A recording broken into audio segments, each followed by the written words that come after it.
Bien. Alors, j'ai l'impression que c'est pas très... Ça ira mieux comme ça. Voilà. Nous voici, bonjour à toutes et à tous qui nous suivez. Nous voici de retour pour notre étude sur la cache-route. Easy Kosher, c'était le titre de ce cours. C'est aujourd'hui le 3e volet, avec pour objectif, d'une part d'avancer dans le plan, de fixer aussi quelques rendez-vous de travaux pratiques. Je vais y revenir dans un instant. Aujourd'hui, ce sera assez costaud, assez technique. Il s'agira pour l'essentiel de parler cachérisation des ustensiles, des notions que nous avons déjà abordées la dernière fois, mais sur lesquelles je vais revenir, que je vais préciser, et ainsi nous pourrons avancer. La semaine prochaine sera un cours spécial au niveau du Talmud Torah des adultes qui sera dédié à Hanouka. Donc la fête de Hanouka qui avance, qui arrive à grands pas, il faut que vous ayez un compte-rendu le plus circonstancié possible, le plus précis possible sur le pourquoi, le comment, le qui, quoi, comment, avec qui, pourquoi, enfin voilà, la totale. Donc ça, ce sera la semaine prochaine. Le thème sera spécial, donc nous suspendrons notre cycle sur la cache-route pour le reprendre plus tard. Voilà. Au niveau des ateliers pratiques, avec Julie, nous essayons de concevoir 2 ateliers, alors peut-être en une seule séance, à voir comment ce sera possible. Un atelier prélèvement de la chala, pour voir très exactement comment ça se profile, qu'on ait et la partie théorique et la partie pratique d'un seul coup, d'un seul. Et un autre atelier sur la vérification des fruits et légumes. Vous vous rappelez que ça pouvait éventuellement paraître fastidieux, ça l'est pour une part, et en même temps, c'est sur un plan, je dirais, hygiénique, cela s'impose. Donc nous verrons les techniques les plus commodes, certes, mais nécessaires pour la vérification de ces légumes. Et je pensais qu'un atelier serait plus performant qu'un long discours théorique sur tel ou tel légume. Alors, est-ce qu'il y a des questions sur ce qui a été vu préalablement, ou bien nous pouvons attaquer notre contenu de suite? C'est bon jusque-là? Parfait. Alors, nous sommes au grand 3 de notre plan qui s'intitulait les mélanges. Donc je rappelle que ce plan est disponible pour ce qui est du live Facebook, soit dans l'onglet des téléchargements, je crois, ou des fichiers, voilà, l'onglet fichiers du groupe Facebook, soit, si vous nous regardez sur YouTube, dans la partie qui donne des infos sur la vidéo, où vous avez le lien qui envoie sur le drive de Bar Yochai, ou en PDF, vous pouvez consulter ou télécharger le document qui est celui du plan, ainsi que tous les autres d'ailleurs. Nous nous sommes concentrés sur un type de mélange particulièrement problématique, parce qu'il est courant, je veux dire que son risque est fréquent et proche, c'est la question du mélange lait et viande. Donc je ne reviens pas sur la théorie et sur la pratique. Nous avons aussi, de manière plus globale, expliqué la problématique de la cache-route des produits manufacturés qui, compte tenu de des caractéristiques de cette production, représente beaucoup de compromis sur les mélanges, des compromis acceptables pour certains, auquel cas le produit sera retenu comme cachère, et pas acceptable pour d'autres, auquel cas il sera évacué. Et pour le coup, c'est le 3e point sur lequel on va se concentrer aujourd'hui, nous avons évoqué le fait que la question des mélanges, ça se pose aussi dans les ustensiles eux-mêmes. Alors le principe est le suivant, et nous allons comprendre en quoi il y a question. C'est qu'un ustensile utilisé à chaud, ce que nous avons vu la semaine dernière, absorbe non le corps du produit, non la substance elle-même, mais sa saveur. Alors le mot saveur, il vient de l'hébreu taram. Donc à entendre un certain substrat peut-être. Est-ce vraiment un goût? Un chef étoilé ou expert, et ils sont très à la mode en ce moment, vous dirait, c'est ce que nous disions la semaine dernière, qu'effectivement, un ustensile dans lequel on a cuit un poisson, par exemple, ce goût se perçoit aux cuissons suivantes, et donc on a les casseroles dédiées aux poissons, les casseroles dédiées aux viandes, par exemple. Donc, idem ici, le principe dans la halakha est taram ke'ikar. La saveur des aliments, comprendre celle contenue ici dans les ustensiles, ça vaut la substance elle-même. C'est comme l'essentiel de l'aliment. Nous aurons à raisonner pareil, et donc, je pense que vous saisissez la problématique du mélange. Imaginons que j'ai une casserole viande, dans laquelle j'ai cuit de la viande de manière assez récente. Pour autant, cette casserole, donc ça a été utilisé à chaud et nettoyée, elle est parfaitement propre en surface. Si derrière, je me mets à cuire un laitage, admettons, je sais rien moi, tiens, du lait par exemple, tout simplement, je me mets à chauffer du lait, la problématique est que le goût entré par l'effet de la chaleur dans l'ustensile risque de, pas risque, il va se répandre dans le lait. Et qui plus est dans une proportion qui serait problématique, à savoir l'intégralité du volume de la casserole, de ses parois, n'aurait pas dans son contenu 60 fois ce dit volume, de sorte que tout ce qui est recraché, on ne sait pas l'évaluer, bien sûr, comme dirait l'autre, on n'est pas dans la poire et encore moins dans la casserole. Donc on doit par excès, réfléchir par excès, dire que c'est l'équivalent du volume de la casserole qui se retrouve dans le lait. Donc l'équivalent de ce volume de viande qui se retrouve dans le lait, d'où mélange problématique s'il n'y a pas, et c'est le cas pour une casserole, 60 fois ce fameux volume. Bon, passé ce verbiage théorique, il nous faut acter de la nécessité, parfois, de cachériser les ustensiles. C'est-à-dire, si je souhaite qu'une casserole de viande devienne une casserole de lait, ce qui n'est pas recommandé. Les réflexes étant ce qu'ils sont dans une cuisine, ce qui est dédié au laitage, les réflexes nous conduisent à ne l'utiliser que pour le laitage et inversement pour la viande. Donc changer l'un à l'autre, même si on connaît très bien sa cuisine et qu'on a soit les bons réflexes, on peut aussi imaginer, on sait les faire évoluer, que d'autres n'aient pas intégré le changement. Bref, ça comporte un risque, donc c'est pas recommandé de passer de lait à viande ou de viande à lait. Mais techniquement, c'est possible. On a l'habitude de s'autoriser ces transferts-là à Pessah, lorsqu'on cachérit sa vaisselle pour, en prévision de la fête de Pessah, on ne peut pas manger les pâtes levées. Donc là aussi, la cachérisation pourrait intervenir. Et enfin, troisième circonstance, donc on a vu passage de lait à viande ou viande à lait, en prévision de la fête de Pessah, où je dois remettre à neuf au fond mes ustensiles. Troisième circonstance, c'est incident. Ça peut tout à fait arriver, pratiquer un mélange lait-viande, on a vu que cuit ensemble c'était interdit, que cet interdit a donc par sa saveur imprégné mon ustensile sous l'effet de la chaleur. Comment est-ce que je peux récupérer l'ustensile? Est-ce que je dois le détruire? La réponse est, dans beaucoup de cas, non, je n'ai pas à le détruire. Il me suffit de cachériser, de rendre cachère à nouveau, et nous allons revenir sur les procédés de cacheroute que j'avais peut-être trop rapidement indiqué la dernière fois.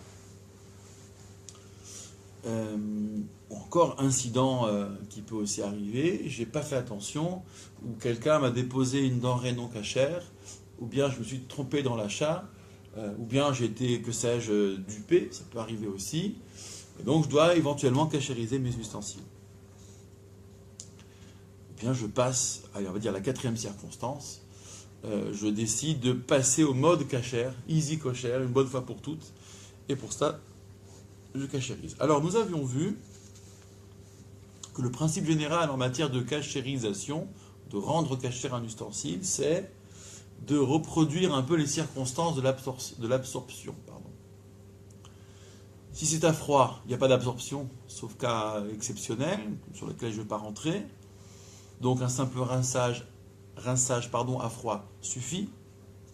Et si c'est à chaud, il faut que je puisse reproduire un peu le schéma.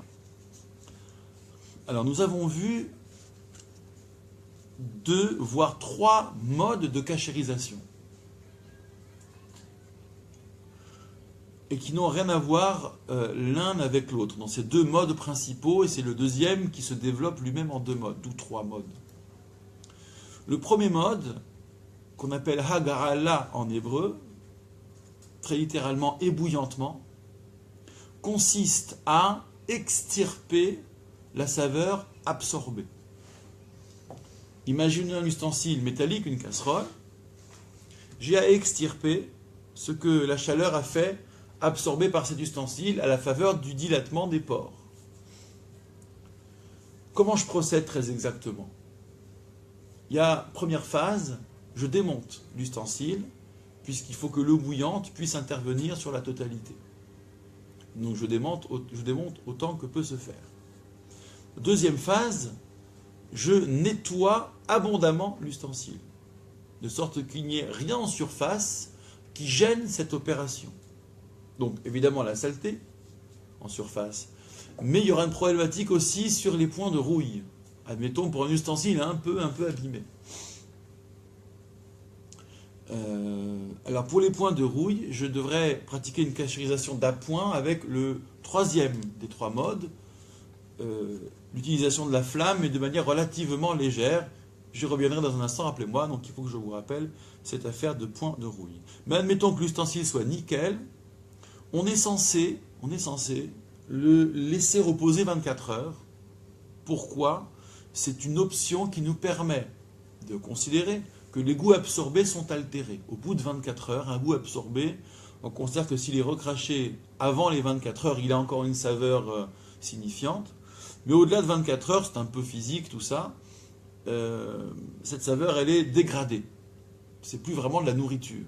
Et donc, on est hors cadre du mélange, du moins en théorie. Alors, c'est un argument un peu faible qui, à lui seul, ne suffit pas. Il faut bel et bien cachériser l'ustensile. Néanmoins, on l'utilise comme un faisceau d'arguments, dans le cadre de faisceaux d'arguments, pour rendre la cachérisation théoriquement plus faisable. Au bout de 24 heures, mais si on n'a pas eu le temps, on n'a pas eu le temps, c'est pas grave, on peut sauter ces 24 heures. Au bout de 24 heures, alors deux possibilités, ou bien j'immerge l'ustensile, ou bien je le remplis d'eau bouillante. Nous verrons qu'il y a une troisième technique où il s'agit d'asperger d'eau bouillante, et nous verrons à quoi c'est réservé. Donc imaginons un couvert cette fois-ci, nettoyé, il est simple, il n'y a pas un manche différent de l'ustensile lui-même, il est d'un seul tenant, d'une seule pièce, il n'y a pas d'interstice, il est parfaitement accessible et nettoyé. J'ai donc un grand ustensile d'eau bouillante, l'eau est portée à ébullition, j'immerge en une fois ou en deux fois l'ustensile à cachériser.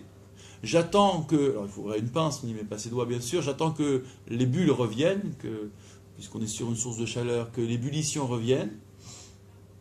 Et ensuite, je le sors, je le passe à l'eau froide et c'est cachérisé. Je considère qu'ainsi, les goûts problématiques sont partis. Pour les grands ustensiles qui ne peuvent s'immerger, par exemple un faitout, une grande casserole, alors on procède de la manière suivante, donc pareil, démontage, nettoyage, laisser reposer 24 heures, et on remplit d'eau, on porte à ébullition, et pour faire déborder le tout, on y met une pierre chaude, un métal chaud, c'est histoire que la température ne retombe pas. Éventuellement, on y verse de l'eau bouillante par ailleurs, de l'eau en ébullition d'une bouilloire par exemple. Le tout déborde sur les parois. L'eau bouillante macule, entre guillemets, la totalité des parois. Je vide, je passe à l'eau froide, je trempe dans l'eau froide et c'est cachérisé. Certains ont même l'habitude d'y mettre quelques cristaux de soude pour que les goûts soient vraiment altérés. Là, on est dans des options supplémentaires, toujours la dynamique, la logique du faisceau d'arguments. Bref. Il y a des circonstances où l'ébouillantement se passe de manière un peu plus simple, notamment pour les ustensiles qui ne sont pas employés près de la source de chaleur elle-même. Lorsque nous aborderons les lois de Shabbat, nous distinguerons, dans l'interdit de cuire, ce qui est posé à même la source de chaleur, ou qui était posé à même la source de chaleur. On appellera ça en hébreu Keli Rishon, l'ustensile premier. Et étape suivante, il y a l'ustensile dans lequel on a versé le contenu d'un Keli Rishon, qui s'appelle, lui, Keli Sheni, l'ustensile second, dont les parois étaient froides, et qui nécessairement ont altéré la température de ce qui a été reçu. Donc c'est moins chaud, c'est moins puissant, il y a moins une force de cuisson. En tous les cas, il y aura un débat là-dessus. Et idem pour le troisième ustensile qui reçoit le contenu du Keli Sheni, du deuxième ustensile. Les parois étaient froides, ça a d'autant plus altéré la température, donc il y a d'autant moins une force de cuisson, et ainsi de suite. Je ne rentre pas dans les lois de Shabbat, qu'est-ce qui cuit, qu'est-ce qui ne cuit pas, laissons tomber pour le moment, mais dans notre affaire, c'est intéressant par exemple de savoir que les ustensiles qui sont utilisés à table pour manger les couverts, la ménagère, il est vrai qu'occasionnellement on peut piquer dans une casserole pour un petit peu vérifier la cuisson. Donc c'est vrai qu'occasionnellement, ces ustensiles sont utilisés à proximité de la source de chaleur, mais c'est occasionnel. La plupart du temps, ils sont utilisés dans des assiettes ou des soupières qui elles-mêmes ont reçu les contenus d'un ustensile sur la source de chaleur. Résultat des courses. Point besoin d'immerger ces couverts. Il suffit de les asperger d'eau bouillante. Vous voyez, on essaie de se caler sur les conditions en termes de proximité avec la source de chaleur, d'absorption des saveurs. Donc, en résumé, pour des couverts, il suffit de les répandre, par exemple, sur le fond d'une baignoire, donc nettoyage, démontage, le cas échéant, laisser reposer, et on asperge le tout d'eau bouillante, simplement. Donc, une bouilloire branchée avec l'eau en ébullition, ce jet-là suffit. On passe à l'eau froide, et c'est cachérisé. D'autant que tout est évacué quasi simultanément. Alors pourquoi les anciens ils utilisaient la flamme? Alors vous allez voir, ça c'est encore autre chose. Mais par là, elle prenait l'allumette Oui. et brûlait la lame du couteau qui avait été utilisée par erreur. Ah, c'est intéressant. C'est un mode de cachérisation. On va y arriver justement. Là, j'ai développé le point Hagala, ébouillantement. D'accord?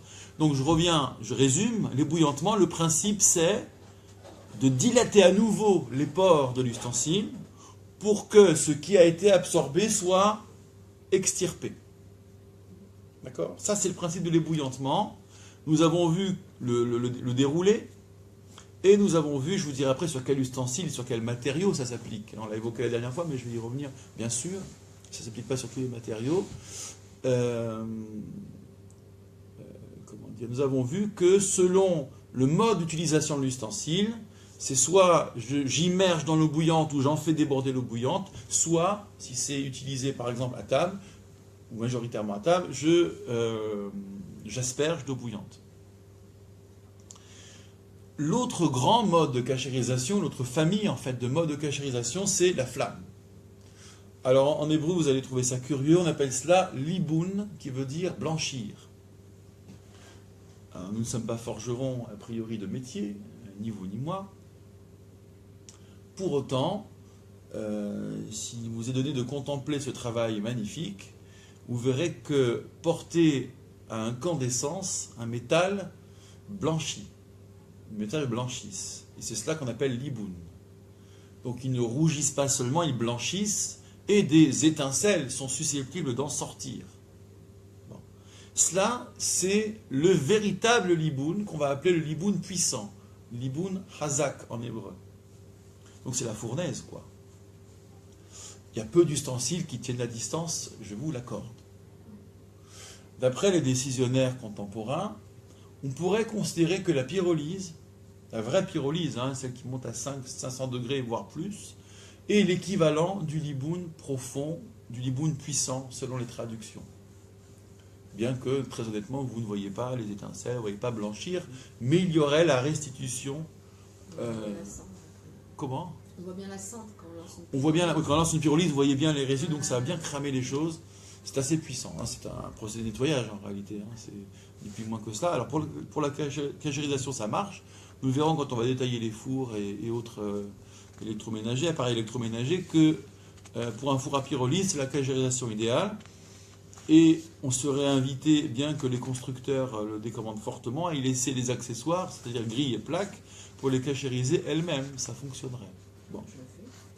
Oui, on le fait, mais bon, après, si votre four, si le coffre du four se tord, et que vous allez voir le constructeur, en principe, la garantie ne marche plus. Mais si on le fait occasionnellement, franchement, il ne se passe rien. Mais ça, cela reste entre nous. D'accord ? Ouais, en général, ça fonctionne. Ah oui, ils préviennent, dans les notices, ils préviennent que le contrat de confiance serait rompu, ne serait pas assuré. Bon, donc ça, c'est le liboun puissant. Je disais qu'il y a peu d'ustensiles qui supportent ça. Et à part la pyrolyse, on n'a a priori pas de quoi s'organiser dans les maisons pour développer ce mode. Mais il est très commode. Ensuite, toujours dans le registre de la flamme, il y a ce qu'on appelle le liboun léger, liboun kal en hébreu. Alors, je n'ose dire blanchiment parce que ce n'est pas très évocateur en la matière, en l'espèce, mais ça revient donc à porter à une certaine température, mais de manière plus légère, relativement plus légère. Alors, quelles sont les caractéristiques à observer? Imaginez un ustensile, l'intérieur est ici, l'extérieur est là. Pour peu qu'avec un pistolet à gaz, par exemple, je puisse approcher une source de chaleur, et que de l'autre côté, avec une brindille de paille, on peut imaginer une feuille de papier, la brindille ou la feuille s'enflamme, j'ai la température requise. Le métal se trouve à la température requise, et le liboun léger est assez peu usité, sinon pour les cas où l'ébouillantement, ou plutôt pour les cas où dans le cadre de l'ébouillantement, certaines parties sont inaccessibles. Des interstices inaccessibles, des soudures ou des points de rouille, les fameux points de rouille. Donc si je reprends mon coup de la casserole tout à l'heure que je dois ébouillanter ou bien remplir d'eau bouillante, les points de rouille, je les traite avant l'ébouillantement, et donc je passe le pistolet à gaz quelque temps, en imaginant, il n'y a pas besoin de le faire, que ça s'enflamme de l'autre côté si je mets une brindille ou une feuille de papier, et ainsi j'ai cachérisé ce point. Ponctuellement c'est donc cachère, je n'ai plus qu'à ébouillanter tout le reste. Vous voyez, voilà où ça se produit. Donc c'est quand même physique hein, cette affaire. Hein. Soit on le fait une bonne fois pour toutes si on veut passer en mode cachère. Quant à Pessah, la recommandation majeure, c'est quand même d'avoir une batterie de vaisselle complète pour éviter ce genre de manipulation. Mais il y a des circonstances, des années, on n'a pas forcément le loisir de tout cachériser, ou bien mieux, quand on vient en vacances. Alors, n'allez pas cramer toute la cuisine, il ne s'agit pas de ça, mais on peut cachériser à minima les choses pour pouvoir les utiliser sur son lieu de vacances sans tout détruire, bien sûr. Donc, pas de fournaise ou autre. Mais faire une pyrolyse, ma foi, ça ne mange pas de pain. Alors, un mot sur les matériaux qui supportent ou non, pour lesquels il convient ou non de pratiquer tel ou tel mode. D'abord, sur le mode d'utilisation, avant de parler des matériaux eux-mêmes, j'ai indiqué qu'on repratiquait ce qui avait été pratiqué au moment de la cuisson première, pour extirper le goût, ou bien le coup de la flamme, j'ai oublié d'expliquer cette notion de principe, c'est pas extirper le goût, mais c'est détruire le goût à l'intérieur. Hein, c'est une autre démarche. En l'occurrence, tout ce qui, on l'avait déjà dit la semaine dernière, a été utilisé avec de l'eau, donc tout ce qui est mis à cuire dans une sauce ou avec de l'eau, tout cela se cachérise par l'ébouillantement. Sauf pour les matériaux, la cachérisation n'est pas possible, et je vais y revenir. Ensuite, tout ce qui s'utilise à sec, à même ustensile, donc poêle à frire, moule à gâteau par exemple, cela doit se cachériser à sec, donc pas par ébouillantement. Il ne resterait que la cachérisation par le blanchiment puissant, l'iboun razak par le feu, et pas qu'un petit peu. Là, on est en difficulté, parce que nos belles poêles Tefal, qui pour certaines valent une petite fortune, ou nos moules à gâteau gentiment offerts, si du non-cachère a été cuisiné dedans, ne sont techniquement pas récupérables, puisque quand bien même vous auriez une fournaise à disposition, il n'est pas dit que les ustensiles en question tiennent. Ils vont s'abîmer, et donc c'est pas intéressant. Autant vendre sur eBay, que sais-je, j'ai racheté, sauf s'il y a eu mélange des viandes, où là on ne peut pas vendre sur eBay. Enfin, c'est idiot, mais peut-être au-delà de 24 heures. On doit pouvoir trouver une solution, remarquez. Donc, dès qu'il est question d'argent, on trouve des solutions.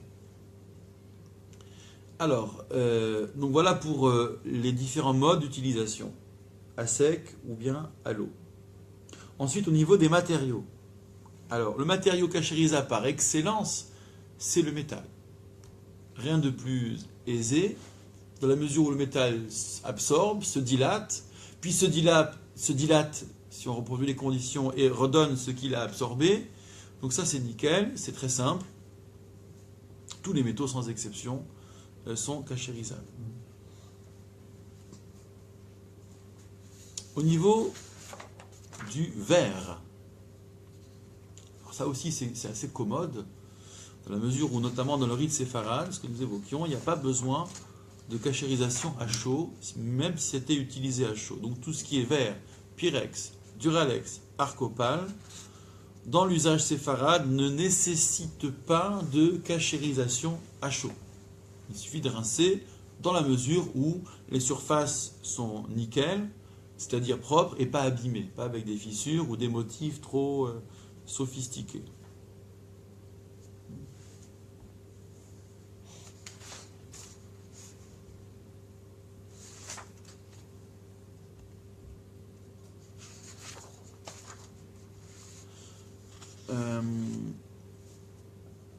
Ensuite, les matières critiques, les matériaux critiques, c'est terre, faïence, porcelaine et émail,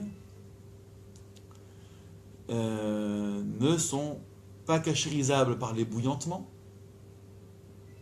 et risqueraient de ne pas tenir par la chaleur puissante, sous l'effet de la chaleur puissante.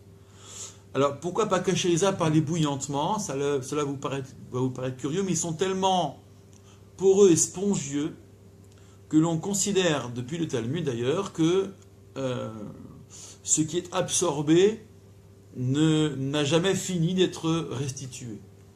Il y a l'ébouillantement qui consiste à extirper ce qui est contenu, ne suffirait jamais, au grand jamais, ne fonctionnerait donc que l'autre démarche, le feu qui consiste à détruire la substance là où elle se trouve, à l'intérieur de l'ustensile. Or,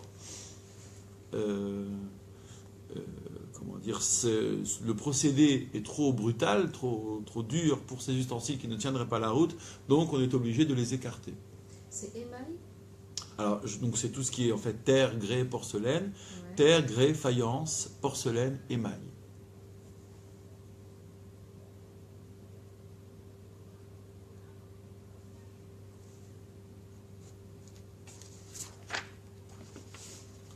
Alors, dans les matières un peu plus rares, quoique elles sont présentes, et qui sont cachérisables, vous aurez les ustensiles en pierre ou en bois. En pierre ou en bois. Et les plastiques qui tiennent la distance. C'est-à-dire que si un ustensile, vous vous mettez à avoir pitié de lui, vous dire oh là là, je suis en train de perdre de l'argent, je suis en train de détruire, et du coup vous minimisez un peu la cachérisation, ce sont des ustensiles à risque, puisque la cachérisation est à risque. Donc on aurait tendance à les remplacer plutôt qu'à les cachériser, si je résume. Mais grosso modo, les plastiques un peu solides supportent l'ébouillantement, c'est même fait pour. Donc l'ébouillantement serait possible dans la mesure où c'est utilisé avec des sauces, avec des liquides. En majorité, c'est la majorité dans la fréquence d'utilisation qui compte, même si de manière ponctuelle ou occasionnelle, on a utilisé à sec. Sachez-le. Alors je vous ai donné toute la théorie, d'accord? Donc là, ça va nous farcir le cerveau. On va passer à des cas pratiques, et bien sûr, écoutez vos questions. Alors au niveau des éviers, par exemple, je dois cachériser un évier. Il y a d'autres paramètres dont il faudra tenir compte, notamment peut-être pour être plus coulant et plus pratique.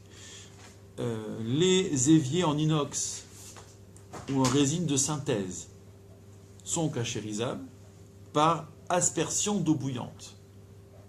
Je ne vais pas immerger mon évier ni le submerger d'eau bouillante. Il suffira d'asperger, parce que ce n'est pas utilisé avec la source de chaleur première, etc., etc.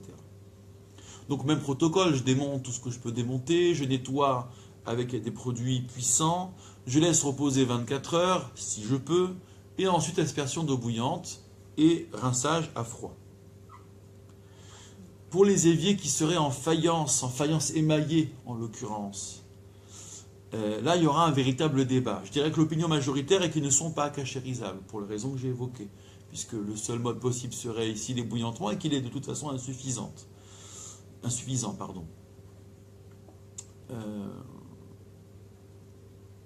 Donc soit je change mon évier, soit j'utilise, que sais-je, des bassines par exemple, tout en l'ayant quand même ébouillanté, c'est ça le comble.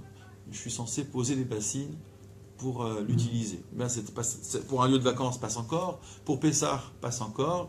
Si c'est mon évier de toute l'année et de chez moi, bon, on essaie de trouver une solution. Sachez sur ce chapitre que s'il vous en coûte de changer un évier pour ces raisons-là, il y a peut-être une opinion sur laquelle on peut se ranger, qui, si elle n'est pas majoritaire et a quand même une certaine autorité, c'est celle de Rav Ovadia Yosef, ancien grand rabbin séfarade d'Israël dans les années 70-80. Et selon lui, on doit pouvoir considérer, à l'instar du lave-vaisselle, on va y revenir, que la présence de produits détergents en permanence dans ce milieu qui est l'évier altère nécessairement les goûts, et qu'à ce titre, la vraie problématique des mélanges ne se pose pas. Il suffirait donc, dit-il, compte tenu de la faible absorption éventuelle sous l'effet d'eau chaude du robinet, que sais-je, de produits de saveurs de toute façon altérées, il suffirait de pratiquer l'ébouillantement. Ce qui n'était pas toléré en principe pour l'émail, enfin pour la faïence émaillée ici, pourrait fonctionner compte tenu de cet élément de contexte. Donc ça peut servir, ça nous aide d'un secours sérieux si il nous en coûte trop de changer l'évier pour l'heure.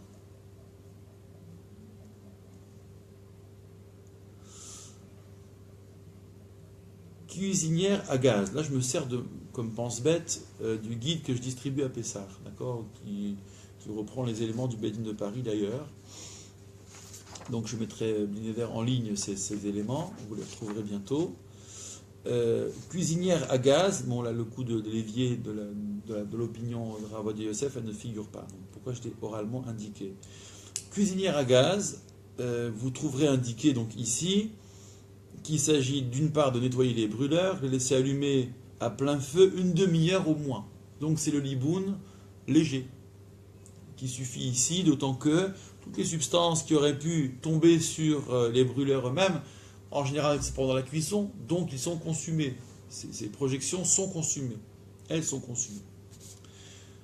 Il est recommandé de changer les grilles qui supportent les casseroles ou de les cachériser, soit par liboun, ou en les couvrant pour Pessah par exemple, de grillage ou de plaques métalliques. Bon, laissons cela. Disons qu'il faut songer à les cachériser à part. On peut imaginer laisser ces grilles sur les brûleurs eux-mêmes, ça devrait fonctionner. D'accord ? Pour les cuisinières électriques, donc ça c'est cuisinière à gaz, on fait chauffer les plaques de cuisson pendant une demi-heure à la température maximum. Il faut que ce soit que les maximales durent une demi-heure, donc imaginez le temps de progression pour ça. Pour les surfaces entre les plaques, comme d'ailleurs entre les brûleurs, les décisionnaires autorisent à ce qu'on se contente de l'ébouillantement. D'accord ? Même si c'est émaillé, etc., compte tenu du fait que ces projections, ça se fait au moment de la pleine chaleur, et c'est parfois donc probablement consumé. La mesure la plus cool, la plus light en la matière, serait d'ébouillanter les parties intermédiaires. Cela dit, c'est peut être contesté, et certains préconisent de couvrir carrément, éventuellement de changer si on en a les moyens. Mais voilà, si on est un peu coincé, on peut agir de la sorte. Les plaques vitrocéramiques, alors ça a l'avantage d'être cette fameuse matière favorable pour le rite séfarade, et donc normalement un simple nettoyage, dans la mesure où la surface revient parfaitement lisse, devrait suffire. Certains vont y ajouter, notamment par rapport à la sensibilité ashkénaze, le fait de faire chauffer au moins un quart d'heure à la température maximum.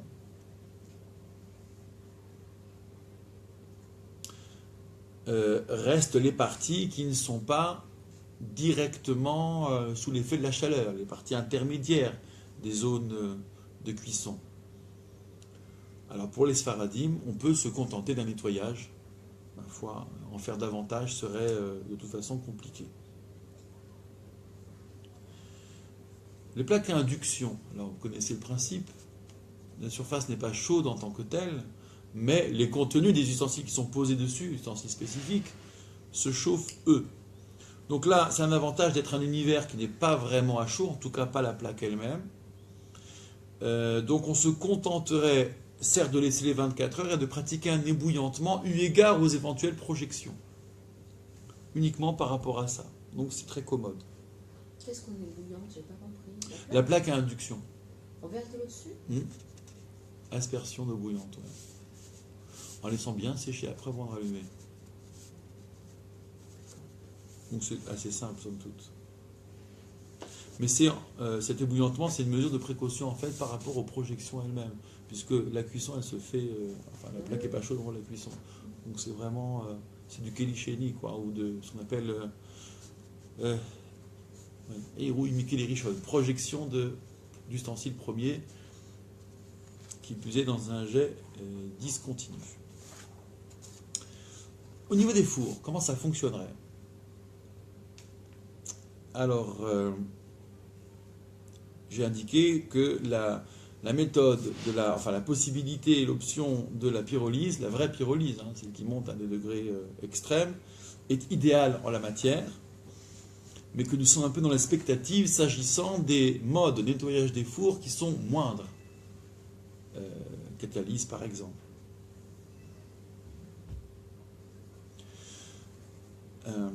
Donc ce qu'on peut faire pour récupérer ces fours, soit à gaz, soit électrique, mais qui serait hors pyrolyse, la catalyse ne suffisant pas pour cachériser, on ferait éventuellement fonctionner au maximum le four pendant 1 heure.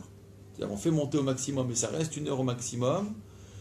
Et pour les accessoires eux-mêmes, il faudrait les changer, si j'ai pas de pyrolyse. Grille et plaque, puisque là c'est utilisé à sec. La nourriture est posée à sec éventuellement. Les parois en émail d'un four, si vous êtes amené à rencontrer ça, ne sont pas cachérisables. Donc ce four sera abandonné. Pour le four micro-ondes, alors on est un peu dans une réflexion analogue à celle des plaques à induction, c'est assez simple. Il s'agit de bien nettoyer, d'attendre 24 heures. Et la technique, c'est de laisser chauffer un verre, un bol, une casserole remplie d'eau à l'intérieur et de poursuivre donc la rotation jusqu'à ce que le contenu se soit évaporé. Donc c'est tout simple, bien sûr, avec un nettoyage préalable. Et comme j'ai indiqué, on laisse reposer 24 heures. Ça, c'est pour les fours micro-ondes qui sont purement fours micro-ondes, qui n'ont pas la fonction grille. Auquel cas, si elle a la fonction grille, ça fonctionnera comme un four classique, sans pyrolyse. Donc je fais fonctionner à fond sur cette fonction-là, on l'a indiqué pendant 1 heure à fond, et les accessoires eux-mêmes seraient à substituer, seraient à remplacer. La plaque de Shabbat, c'est assez simple, ne sont à craindre que les projections d'une part et le fait de la proximité de la chaleur, enfin dans un milieu de chaleur, donc proximité avec des denrées qui éventuellement seraient problématiques. On a l'habitude de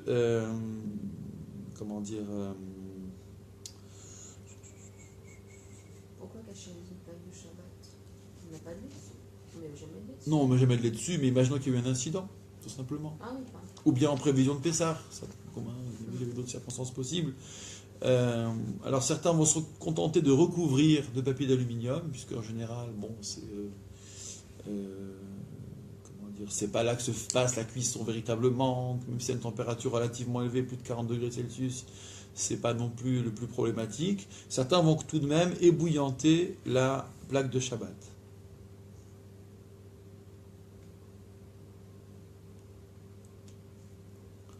Table de cuisine, je vais aller assez vite sur les derniers exemples. On a l'habitude, là où le bois est stratifié, d'arroser d'eau bouillante et de couvrir pour Pessah par exemple, mais nous reviendrons pour ce qui est de Pessah. Néanmoins donc, bois ou stratifié, si c'est très lisse et très facilement nettoyable, aspersion d'eau bouillante une bonne fois pour toutes devrait suffire. Cocotte minute, voilà, c'est un petit peu fastidieux, c'est un démontage abondant, on pratique l'ébouillantement comme je l'ai indiqué, donc nettoyage, laisser reposer, remplir d'eau bouillante, faire déborder comme je l'ai indiqué en veillant à ce que la température ne chute pas. Et pour tous les accessoires, il s'agit d'immerger dans l'eau bouillante séparément, éventuellement de changer les joints. Ça, c'est pas très compliqué, ça se trouve. Ou bien on se fait offrir une cocotte minute tout le temps, c'est possible aussi. Donc comme je l'indiquais, tous ces ustensiles qui seraient en plusieurs pièces, pas démontables et réputés inaccessibles, sont problématiques pour la cachérisation.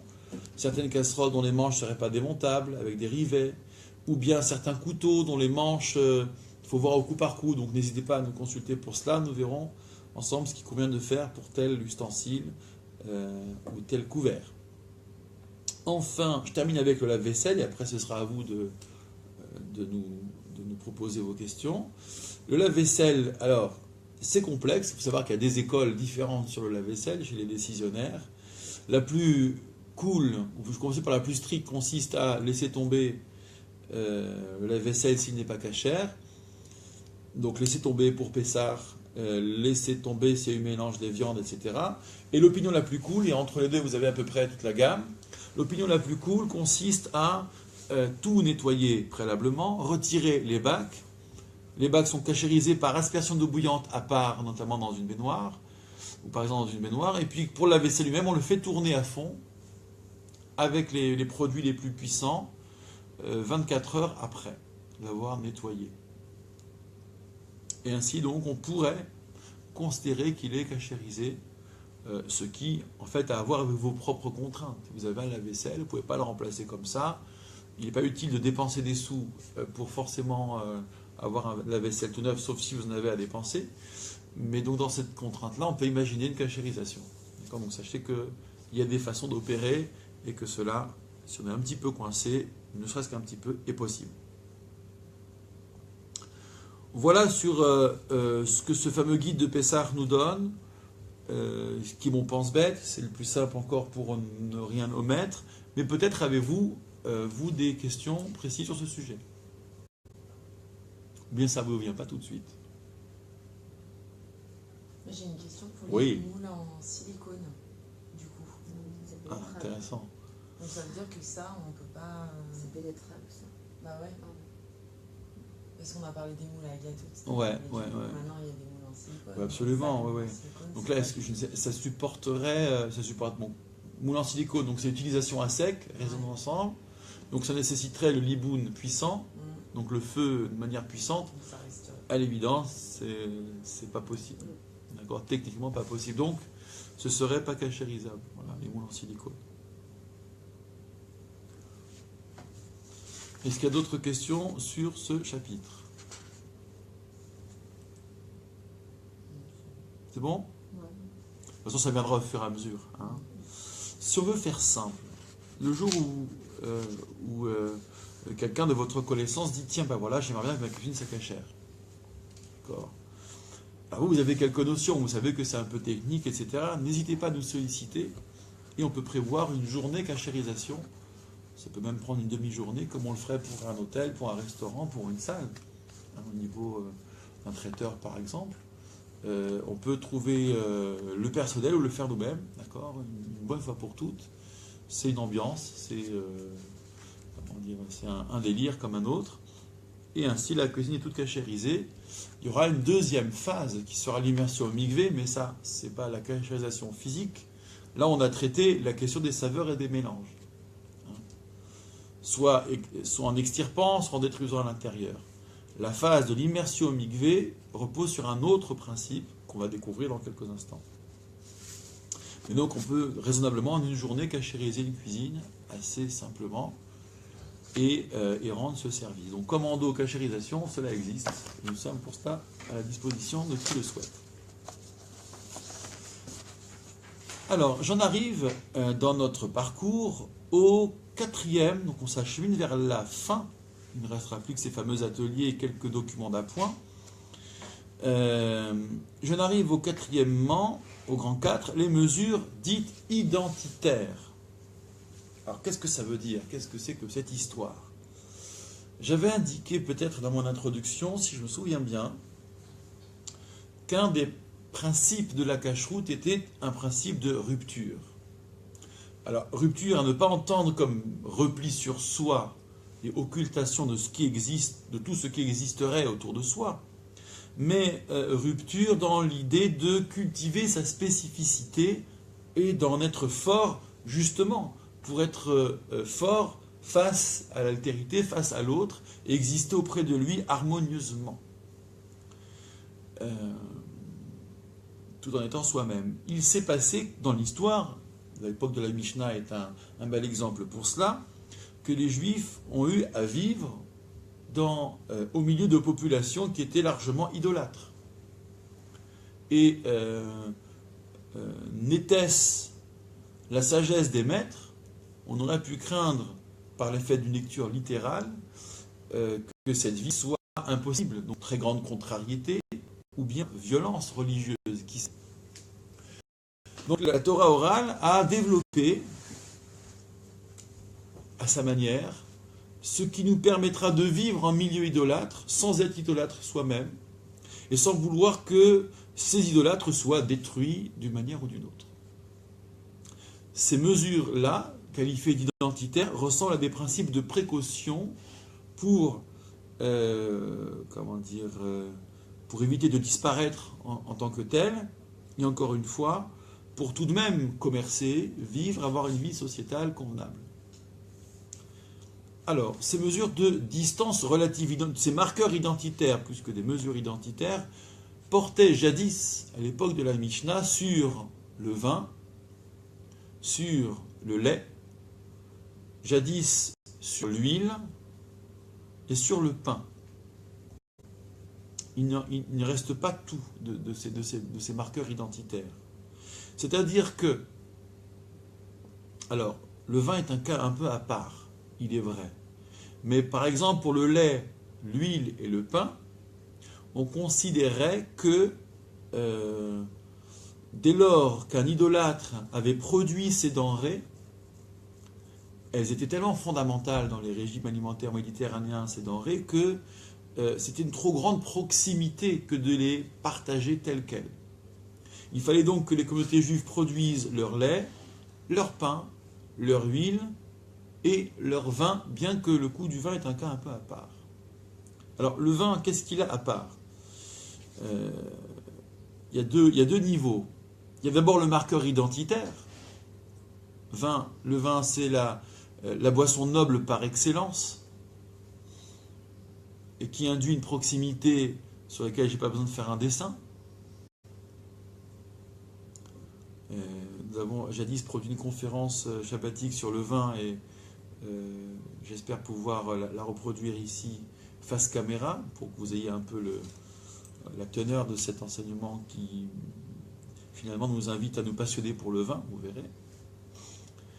Mais il y a une autre problématique plus sévère pour le vin qui est que le vin servait aussi dans les cultes idolâtres. D'ailleurs dans le temple, les Havdil, vous le retrouvez. Ce qu'on appelle en français les libations. On verse du vin en guise de sacrifice ou pour accompagner les sacrifices. Les libations de vin. La noblesse du vin est telle qu'elle côtoie parfois les plus grandes saillies spirituelles. On bénit volontiers le vin.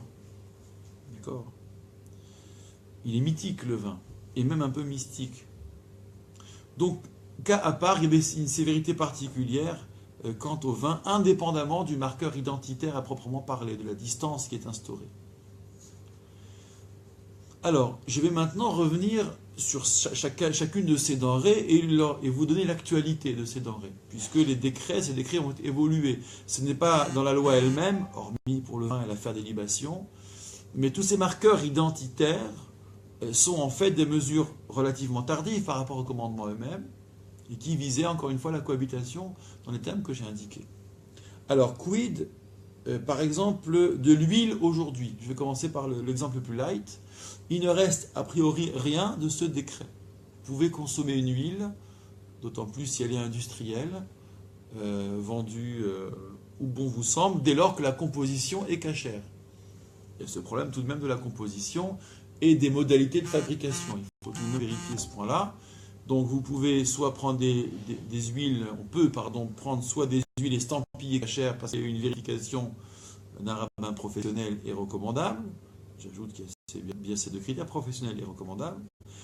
Ou bien la liste des produits autorisés représente une vérification, certes à distance, mais une vérification quand même des contenus, enfin des ingrédients et des modalités de fabrication. Donc les huiles, vous les trouvez assez facilement.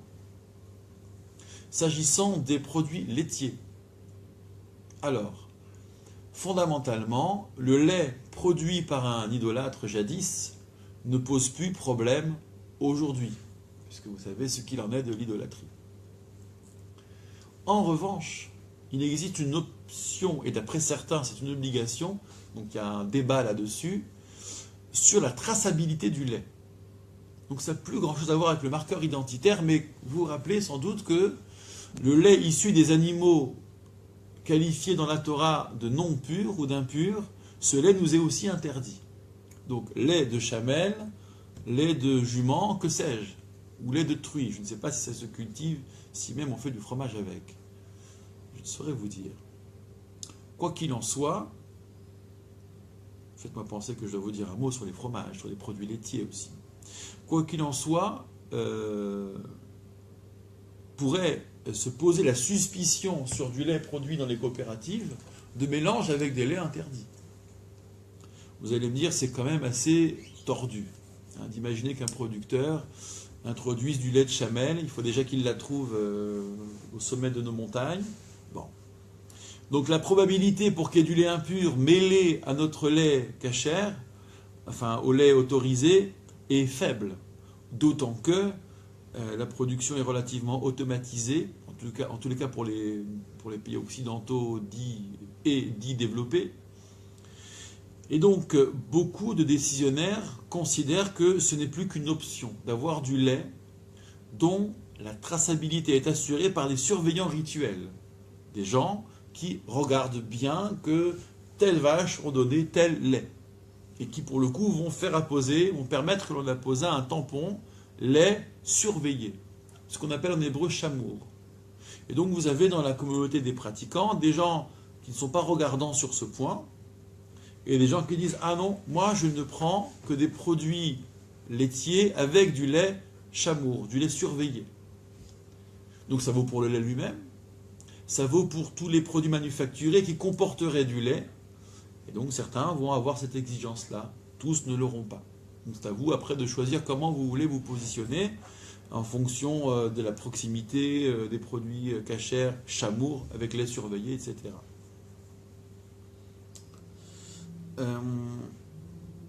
Alors avant de passer au pain et au vin, il faut que je vous dise un mot des fromages, des produits laitiers. Et là nous arrivons, c'est déjà un aspect contemporain, à une véritable polémique, à une grogne sur les prix et l'apparente légèreté de la garantie de cache-route sur les fromages. Alors il faut que vous ayez le fin mot de l'histoire. Pourquoi? Je vais prendre la caricature, le grognement le plus fréquent, qui pourrait apparaître une caricature. Pourquoi mon caprice des dieux coûte, alors je ne connais pas les prix, en grande surface, mettons 2,50 €, et je retrouve en magasin cher le même, qui va coûter 8 €, j'exagère bien sûr, mais c'est presque ça, qui va coûter 8 € avec un autocollant kasher sous la surveillance du Rav Tartampion, que je ne connais ni d'Adam ni d'Ève, ou peut-être que je connais d'Adam mais pas d'Ève, qu'importe. Et on va me le vendre plus cher, on va me dire ça c'est kasher et pas l'autre. J'aimerais savoir ce qui se passe dans ce fichu fromage, pour qu'il soit kasher d'un côté et pas de l'autre, et avec cette plus-value qui n'est pas négligeable. Vous savez qu'on a un réel problème avec les fromages, la production kasher de fromage. On est sur un micro-marché dans un micro-marché, et c'est vrai que c'est encore relativement cher. Personne ne s'est lancé dans un plan de réforme du fromage kasher, puisque c'est des acteurs tellement détachés les uns des autres que c'est absolument pas gérable. Il n'y a pas de stratégie commune pour tout ça. Bref, alors pourquoi le fromage doit être kasher? Vous me direz, mais il n'y a rien dans le fromage c'est du fromage. Alors, il y a deux dimensions sur le fromage qui sont assez intéressantes, parce que du coup on s'intéresse à ces métiers-là. Vous savez qu'à Grenoble, il y a un fromager, il est rue Strasbourg, qui est meilleur ouvrier de France et puis qui gagne des concours mondiaux, internationaux du fromage. Donc on a un très très grand bonhomme ici à Grenoble, et je rêve pour ma part de trouver le moyen de faire du fromage kasher. D'accord, parce que quand on voit son métier, la passion qu'il y met, ça donne vraiment envie d'abord de s'intéresser à ce métier-là, de prendre part à cette passion, mais pour le coup de goûter tant qu'à faire, et pourquoi pas éventuellement aller dans la démarche du kasher. Alors pourquoi du fromage doit être kasher? Je disais qu'il y a plusieurs dimensions. La première est liée à la composition, et la deuxième a à voir avec un marqueur identitaire, mais c'est facilement gérable. La composition, quel est le problème? Bien sûr, dans du fromage, il n'y a a priori que du lait, mais pas que en fait. Il peut y avoir des ingrédients, bon, ça c'est facile à repérer, mais il peut y avoir surtout un certain usage de la présure. Comment il fait du fromage, en gros? Je prends du lait cru, j'ai introduit de la présure qui peut être issue soit, alors traditionnellement, je vous parle des fromages par exemple de l'époque du Talmud, soit du lait digéré par le veau et qui se trouve au fond de l'un de ces estomacs qu'on appelle la caillette. Donc c'est en fait du lait caillé, et c'est encore du lait, qui a une teneur en enzymes très forte. Et donc je prends cette caillette, ça faut abattre le veau quand même, quoi. Je récolte la caillette, c'est-à-dire le contenu de cette panse qu'on appelle la caillette,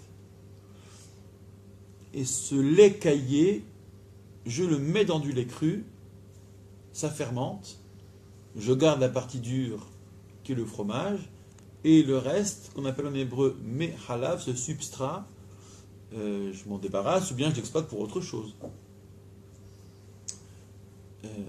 Dans cette famille de dérivés du lait, vous aurez par exemple très présent dans nos ingrédients le lactosérum.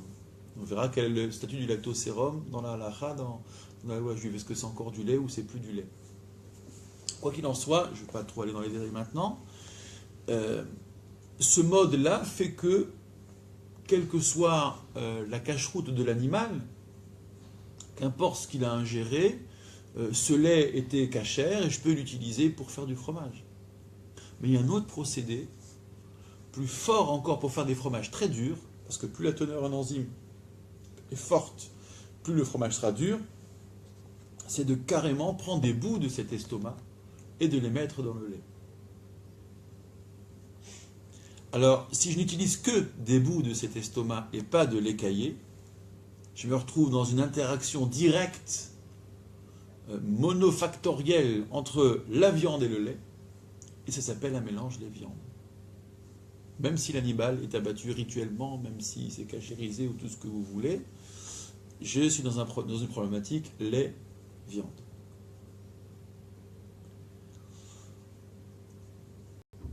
Mais c'est aisément contournable. Voilà pour le problème de la composition. Donc il s'agit de vérifier que la présure est en fait cachère. Ça se résume à ça. Présure chimique ou bien d'origine animale. Et c'est assez facile à dégoter aujourd'hui, bien sûr. On est habitué. Est-ce qu'il y a un problème de composition? Il n'y a pas un problème de cuve et d'ustensiles? C'est-à-dire? Imaginons qu'on a le lait, la présure, tout est cachère, tout est beau, mais Ouais. que l'ustensile dans lequel le fromage il fermente, Ouais. il n'y a pas des histoires de produits nettoyants qui Ça peuvent peut être arriver, cachères, des choses bien comme sûr. ça. Là, on rentre dans la technique de la technique. Mais il y a aussi à vérifier le traitement des cuves.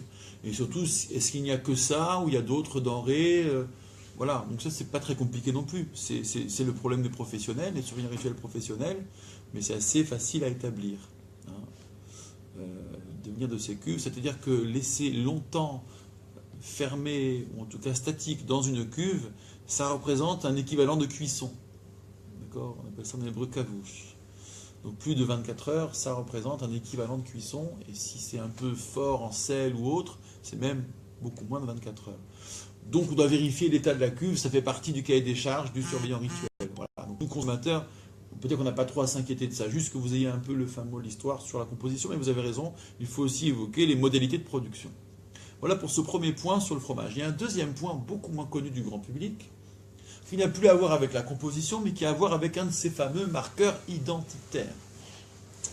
Alors, jadis, dans le décor de la Mishnah, où ces communautés juives en Mésopotamie, ou même en Eretz Israël, par exemple, cohabitaient sans vouloir en découdre, et c'est tant mieux, avec des idolâtres,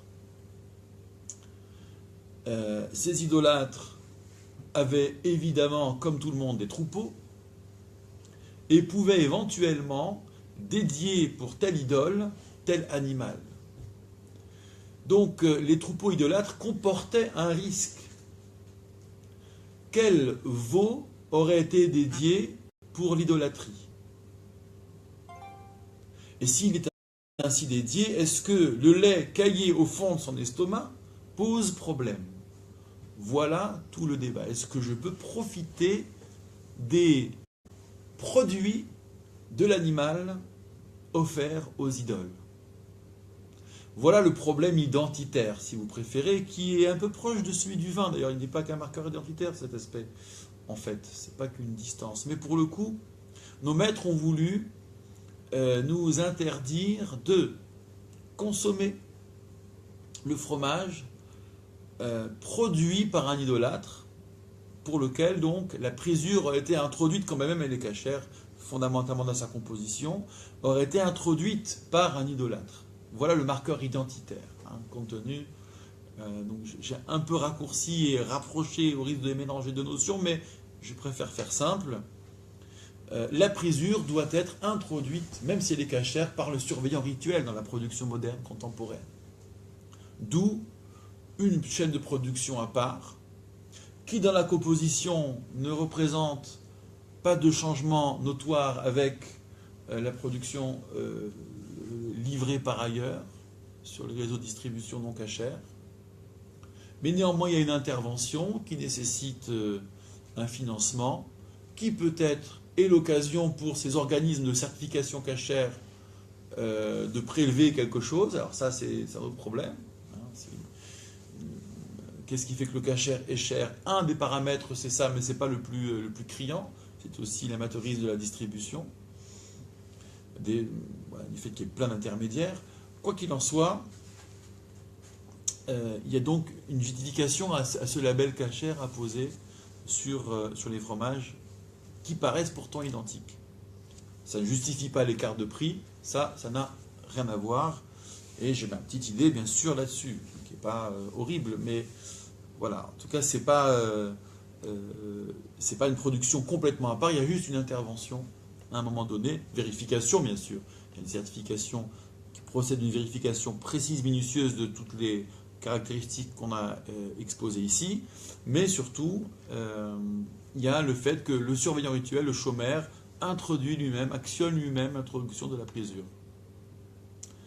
Voilà pour le fromage, et j'en ai ainsi fini avec les produits laitiers. Alors, une dernière remarque, il est des fromages qu'on appelle en français fromage, mais qui peut-être pour un fromager n'en sont pas, qui sont en fait davantage des pâtes à tartiner. Ou encore, tout ce qui relève du yaourt, fromage blanc, etc., où on est hors le champ de ce marqueur identitaire. Ce ne sont pas des fromages durs. Les risques de présence de bout d'estomac pour faire présure sont quasi inexistants, en tout cas faciles à élucider. On peut très bien vérifier ce point. Et donc sur les fromages qui ne sont pas durs, il n'y a pas besoin, hormis la question du lait surveillé, il n'y a pas besoin de surveillant rituel.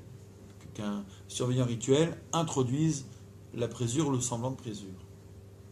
Donc il n'est pas étonnant que vous puissiez trouver sur une liste de produits autorisés, mais pas des produits certifiés, estampillés cachers, mais une liste de produits autorisés, certains yaourts, certains fromages blancs et certains fromages à tartiner. Tout ce qui est mou en fait, tout ce qui n'est pas dur, pourrait être autorisé sous condition de vérification de la composition, etc., etc. Donc si vous n'êtes pas dans l'option, dans le choix de prendre du lait surveillé depuis la traite, vous avez accès à tout cela moyennant la liste de produits autorisés, par exemple du consistoire de Paris. Ça va jusque-là? Bon. Qu'est-ce qu'il nous reste? Il nous reste... Enfin, moi, j'ai pas tout saisi sur la présure. Ah, dites-moi. Les composants, c'est quoi exactement la présure? La présure, c'est en fait, ce sont des enzymes qui vont faire fermenter le lait et qui vont le durcir pour une part. Oui. Le produit de sa fermentation, c'est le fromage. De quelle manière? Qu'on obtient de quelle manière? Alors, classiquement, les vieilles recettes de campagne, c'était prélevés au fond de l'estomac des veaux qui avaient tété leur mère, Ouais, ça. ou bien des bouts d'estomac carrément d'animal. Puisque ces enzymes sont en fait issus de l'estomac. Ces agents de digestion sont autant d'agents de la fermentation pour le lait. C'est vieux comme le monde, ces procédés. De nos jours, évidemment, on ne va pas se casser la tête, on produit des enzymes de synthèse, ou bien on cultive des enzymes. À nous de vérifier si c'est d'origine animale, si compte tenu de cette culture d'enzymes, s'il y a culture, c'est peut-être encore considéré comme étant d'origine animale, et ainsi de suite. Ça marche? Ouais.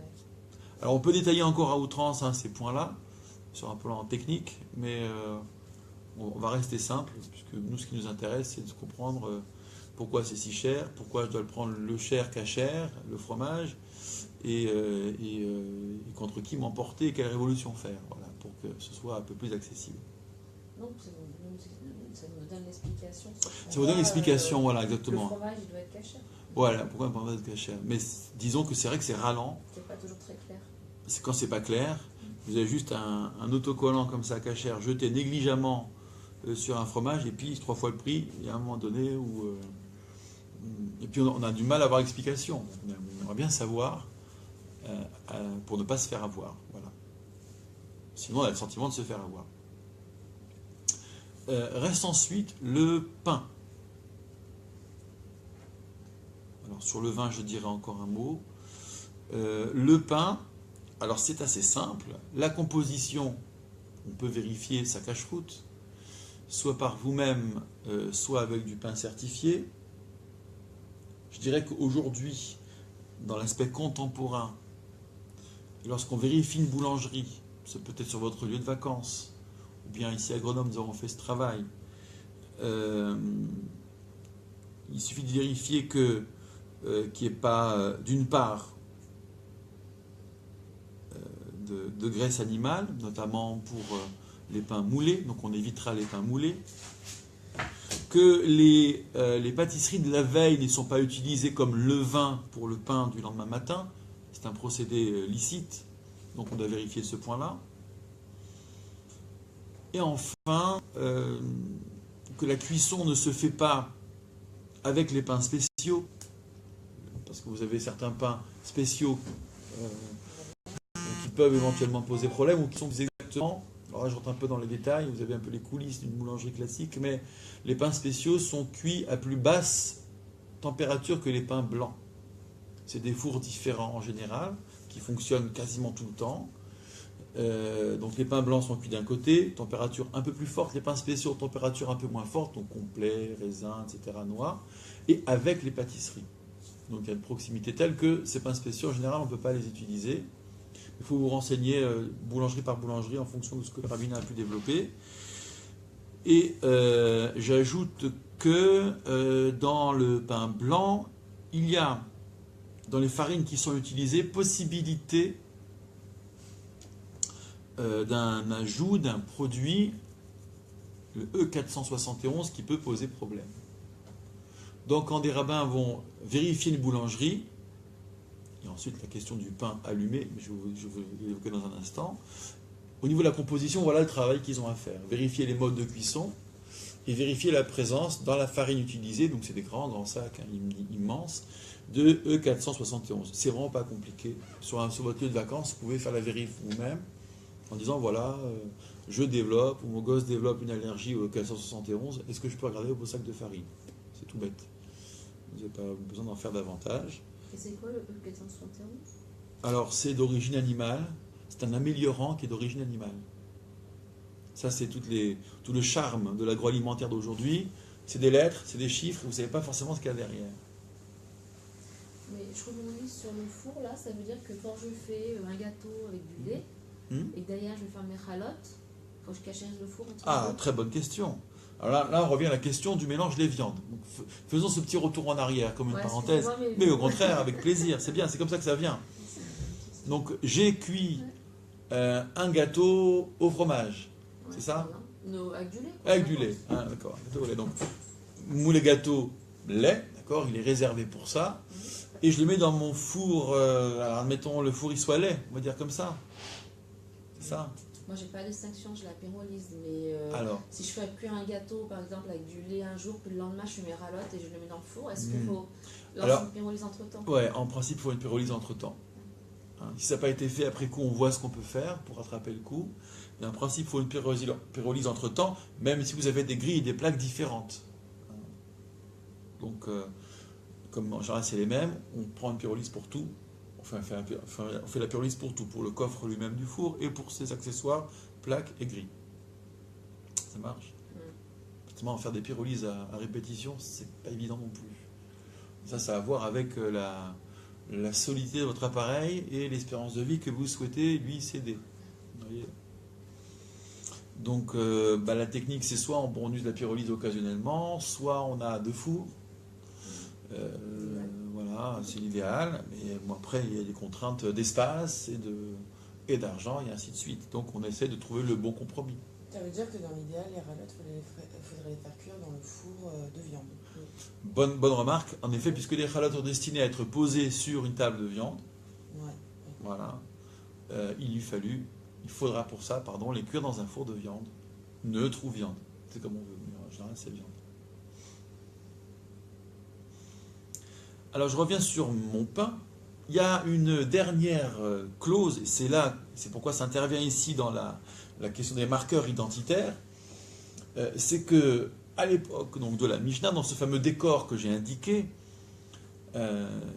nos sages ont prévu que le pain produit par un particulier nous soit défendu.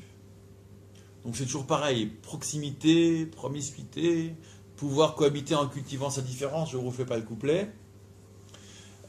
En revanche, le pain cuit par un industriel, un boulanger, dont c'est le métier, ici il n'y a pas de proximité personnelle, celui-là était autorisé. Résultat des courses. Aujourd'hui, pour du pain fabriqué en boulangerie, donc dans la catégorie industrielle en l'occurrence, du point de vue de la Mishnah, le fait qu'un surveillant rituel allume le four, mette à cuire, est optionnel. C'est bien, mais c'est pas du tout obligatoire. Donc sur Grenoble, nous avons deux boulangeries où cela est pratiqué régulièrement. Selon la façon dont le boulanger fonctionne, il n'y a pas besoin d'allumer tous les jours. Parfois, il faut allumer tous les jours, éteindre et rallumer. Parfois, c'est une fois par semaine, dans la mesure où les fours fonctionnent tout le temps. Ils font même parfois pas de pause, ou alors de manière très, très ponctuelle. Donc on demandera à ce moment-là au surveillant rituel d'intervenir une fois par semaine, par exemple, d'éteindre et de rallumer, pour que l'on considère, comme ça tout le monde est content, tout le monde est servi, que ce four est allumé par un surveillant rituel, que ce pain est cuit par un surveillant rituel, quand bien même sur la loi fondamentale, ce n'était pas une nécessité absolue, puisque ce n'est pas un pain personnel. Voilà. Sur le vin, enfin, et j'aurais fini sur ce point 1 du grand 4, sauf si vous avez des questions.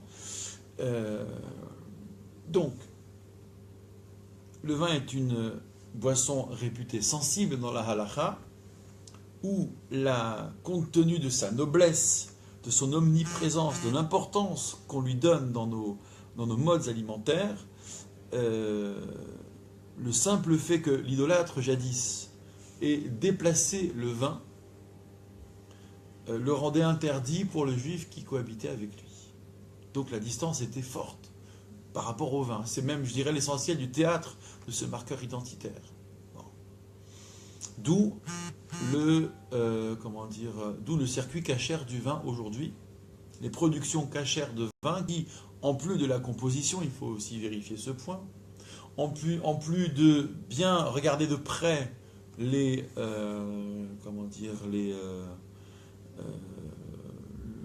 la proximité avec d'autres vins, qu'est-ce qui est fait des cuves, etc., nécessite cette manipulation depuis la récolte par des surveillants rituels, agréés, etc., et professionnels. Alors le marché du vin cachère, c'est, Dieu merci, pas mal développé. On ne peut pas encore en France faire une route des vins cachères, ça se saurait, c'est un peu trop éparpillé. En Israël, ça se développe. D'accord ? Vous avez des circuits sympathiques avec des vins très intéressants. Donc vous pouvez faire une route des vins cachères en Israël et passer de très bons moments. Voilà sur ce point. Est-ce qu'il y a des questions? Ça va jusque-là? Bon. Alors, j'avance sur les points 2 et 3 de ce grand 4. Je vais au moins liquider le point 2. La question de la cuisson des aliments. Toujours dans les marqueurs identitaires, pour que la cohabitation soit harmonieuse. Dites-vous bien que ce n'est pas une idée de repli sur soi, mais justement de marquer sa propre identité et de nous permettre ainsi de cohabiter. Il y a la clause de ce qu'on appelle en hébreu bishul akum, la cuisson des aliments par l'individu idolâtre jadis. C'est-à-dire qu'il y a 2 critères, je vous la fais courte. Ça ne concerne pas tous les aliments, mais uniquement ceux qui sont très présentables à la table des rois, nous dit-on dans la Mishnah. Et deuxième critère, qui ne se mange que cuit et pas cru. Qui ne se mange que cuit et pas cru. Dans ces conditions donc, si par exemple, je ne sais pas comment exprimer cela, mais dans les productions industrielles, s'il ne s'agit pas d'aliments qui par exemple ne se mangent que cuits, ou bien qui ne sont pas spécialement dignes et nobles, on va dire les choses ainsi, on peut ne pas être regardant sur la manière dont c'est cuit et qui actionne la cuisson, etc. Donc ça fait partie en fait du cahier des charges des surveillants rituels, des certifications cachères, lorsque on tombe sous le coup des 2 critères à la fois.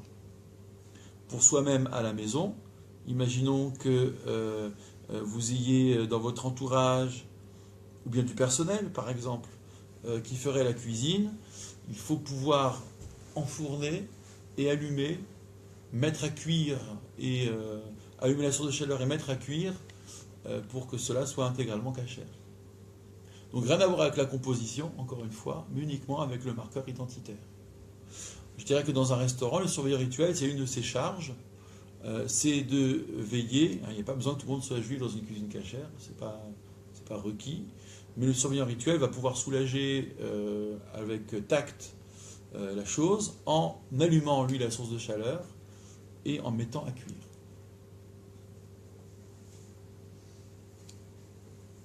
Voilà. Alors je vais m'arrêter ici pour ce qui est du direct et nous pourrons ensuite avoir pour 5 minutes un échange à bâton rompu. Je vous donne rendez-vous donc pour ceux qui nous suivent ici à la semaine prochaine, même endroit, même heure, cours spécial Hanouka. N'hésitez pas d'ici là à nous adresser vos remarques et vos questions.